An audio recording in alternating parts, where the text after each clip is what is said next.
I was an atheist who had an encounter with Satan.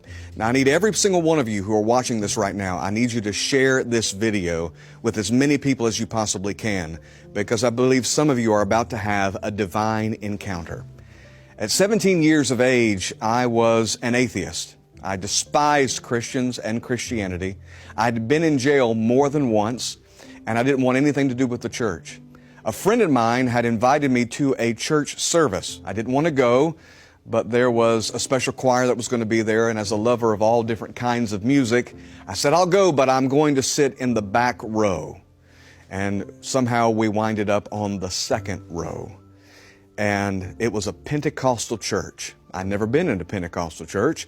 People started talking in some unusual language and then praying for people, and they would fall on the ground. And I was looking for the first exit. If they didn't have one, I was going to create one. When all of a sudden the preacher looked at me, he pointed his finger and said, "You, I am laying hands on you now as a prophet of God to make you an example of what I can do with a young man sold out to me." And he laid hands on me, and as far as I was concerned, he pushed me down. I didn't feel anything. In fact, all I felt was confusion, frustration, and fury. I was angry at my friend for inviting me to this church. And I'm telling you this because I believe many of you have loved ones who you've tried to witness to, you've tried to invite them to church, and maybe they haven't responded the way you'd like them to. Don't look at the outward response. Because though I was angry and I was frustrated on the outside, something was happening on the inside. Over the next few days, I struggled. I didn't realize I was struggling, but doubt began to cloud my mind. I began to think these thoughts: God is not real. You don't believe in any of that. Don't ever walk through the doors of that church again. Well, there was some kind of party, a youth party, that I was invited to. I thought, well, that'll be safe. There were going to be girls there, and there's going to be free food. Why not? So I showed up on a Sunday night to a youth event. And during that youth event, everybody was playing, they were talking, they were having a good time. Music is blaring, foosball, pizza. But I was depressed. When I walked through the doors of the building, there was this dark cloud that seemed to hang over my head. I could barely lift my head up, just the doubt tormenting me. You don't believe in this. Get out of this church. You don't belong here. So I went and sat over in the corner. And as I sat there, with these thoughts bombarding my mind, all of a sudden, it was as if I was sucked into a tunnel.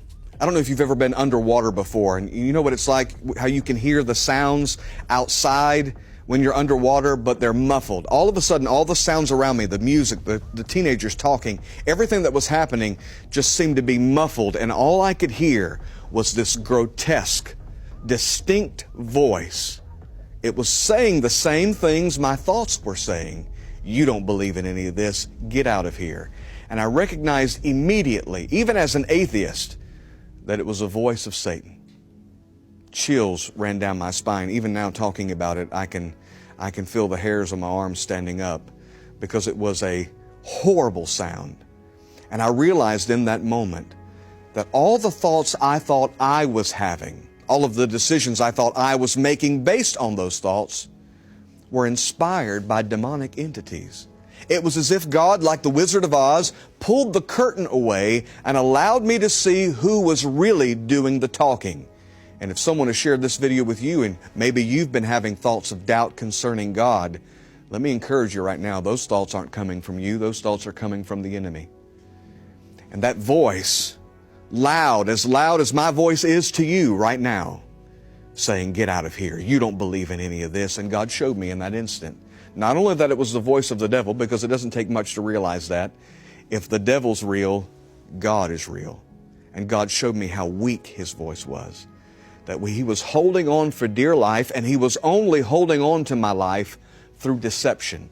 And God had exposed his deception. I didn't know how to pray. I wasn't raised in church. So I said, Satan, you can't have me anymore. Jesus, I'm all yours.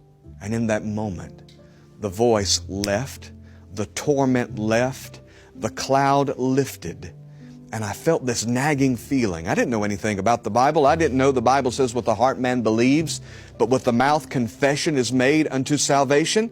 but I felt compelled to tell everybody what had just happened to me. So I made them turn off the music. I made everyone stop playing, stop eating, and through sobs and through tears, I shared with them the encounter, the experience I just had. And the moment I testified, weights I didn't even know were binding me were lifted. Bondages I didn't know that I had were broken, and I was instantly and totally set free. Listen to me. I don't know whether you're listening to this for a loved one or you're the loved one someone has shared this with. Satan's power is weak.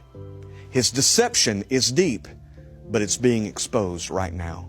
In a moment, I'm going to pray for you to have an encounter, but you need to give your life over to Jesus. You may not know much about God. You don't need to. All you need to be able to say is this: Satan, you can't have me anymore. And Jesus, I'm all yours.